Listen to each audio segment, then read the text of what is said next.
సైకోని మనం తరిమి కొట్టచ్చని అది చేసి చూపించాం, కలిసికట్టుగా సాధించాం. 93% కాదు రాము, 94% సీట్లు మనం గెలిచాం, 1% తగ్గించాం. అది మనందరి కృషి. ఆ 5 సంవత్సరాల్లో ఇక్కడున్న మీ అందరి సహకారంతో అనేక సంక్షేమ అభివృద్ధి కార్యక్రమాలు కూడా మనం చేశాం. అమరావతి ఉద్యమం కానివ్వండి, దాని తర్వాత ఇప్పుడు చూపించినట్లు యుక్రెయిన్లో తెలుగులు ఇరుక్కుంటే వాళ్ళని తిరిగి భారతదేశానికి తీసుకొచ్చి బాధ్యత తీసుకున్నాం. అంతేకాకుండా మన రాష్ట్రంలో ఉన్న తెలుగులకి ఎడ్యుకేషన్లో కానివ్వండి, హెల్త్ కేర్లో కానివ్వండి ఉద్యోగాలు ఉన్నాయి, మీరు ట్రైన్ చేయండి అని చెప్పి పార్టీ ఆఫీస్లో ఎంపవర్మెంట్ సెంటర్ ఏర్పాటు చేసి కార్యకర్తలు వాళ్ళ పిల్లలకి ట్రైనింగ్ ఇచ్చి ఇతర దేశాలు కూడా పంపించిన వ్యక్తులు మీరు.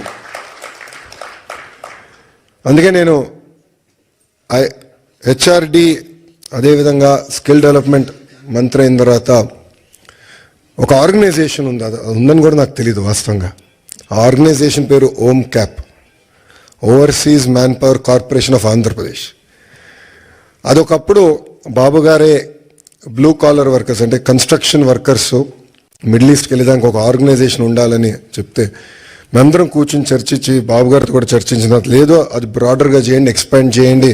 ఇప్పుడు ఏదైతే మీరు ప్రజెంటేషన్ చేశారో మన తెలుగు ప్రపంచం మొత్తానికి ఎట్లా ఎక్స్పోజ్ చేయాలి, ఆపర్చునిటీస్ ఎక్కడున్నాయి, అది ఒక భాగం అవుతే ఇతర దేశాల్లో ఉన్న తెలుగులు తలసరి ఆదాయం డబుల్ ఎట్లా చేయాలి దానిపైన మీరు ఫోకస్ చేయండి ఆదేశాలు జారీ చేసిన వ్యక్తి గౌరవ ముఖ్యమంత్రి చంద్రబాబు నాయుడు గారు. అంటే ఆయన ఎప్పుడు కూడా మన గురించి ఆలోచిస్తారు, మన భవిష్యత్తు గురించి ఆలోచిస్తారు.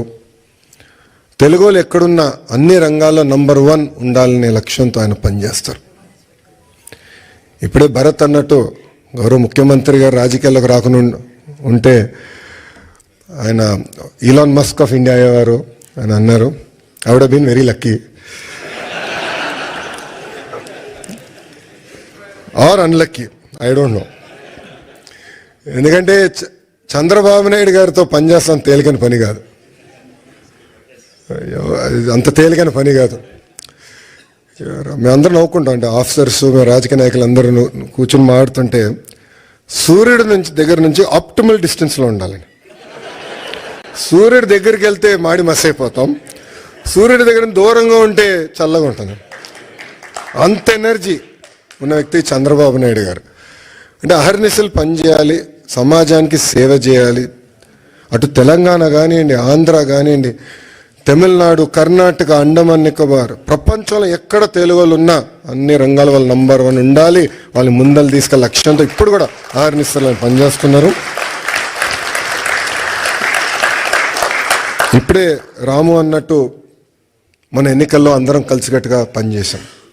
మీలో చాలామంది తిరిగి భారతదేశానికి వచ్చారు, నెలల పాటు లీవ్ పెట్టి మా కోసం మీరు కష్టపడ్డారు. అది జీవితాంతం మేము గుర్తుపెట్టుకుంటాం.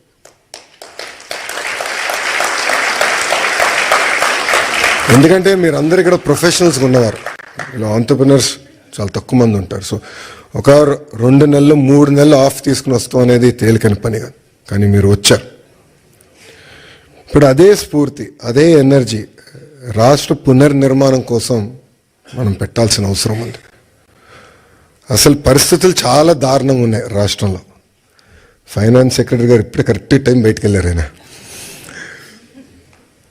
మన ఫీ రీయింబర్స్మెంట్ విషయంలో ఫీ రీయింబర్స్మెంట్ మనం చెల్లించాలి, చాలా ఆలస్యమైందంటే అంటే ప్రయారిటీస్లో ఇది ఇంక ప్రయారిటీ ఉంది, చేయాలి, మనం కంపల్సరీ చెల్లించాలంటే చాలా కష్టపడాల్సి వచ్చింది. అంటే అప్పుల పాలైపోయాం, వడ్డీ కట్టలేకపోతున్నాం, జీతాలు సకాలంగా చెల్లించలేకపోతున్నాం, అనేక ఇబ్బందులు. బట్ బాబు గారు పదే ఒక మాట అంటారు, opportunities are where crisis are. So అందరం మన రాష్ట్రాన్ని పునర్నిర్మాణం చేసుకోవాలి. ఇప్పుడే రాము ఒక మంచి మాట అన్నారు, తెలుగులో ఆంధ్ర రాష్ట్రాన్ని వదిలేసి ఇతర దేశాలకు వెళ్ళి నంబర్ 1 అయ్యారు, కానీ ఆంధ్ర రాష్ట్రం వెనుకబడి ఉంది. ఇప్పుడు తిరిగి రండి, పునర్నిర్మాణం చేద్దాం, కలిసికట్టుగా కష్టపడదాం. 5 సంవత్సరాలు, ఎక్కువ సమయం అవసరం లేదు, 5 సంవత్సరాలు ప్రపంచానికి మళ్ళీ ఆంధ్ర రాష్ట్రం అంటే ఏంటో చేసి చూపించుతామని ఈ సభాముఖం మిమ్మల్ని అందరినీ కోరుకుంటూ ఇప్పుడే భరత్ చెప్పినట్లు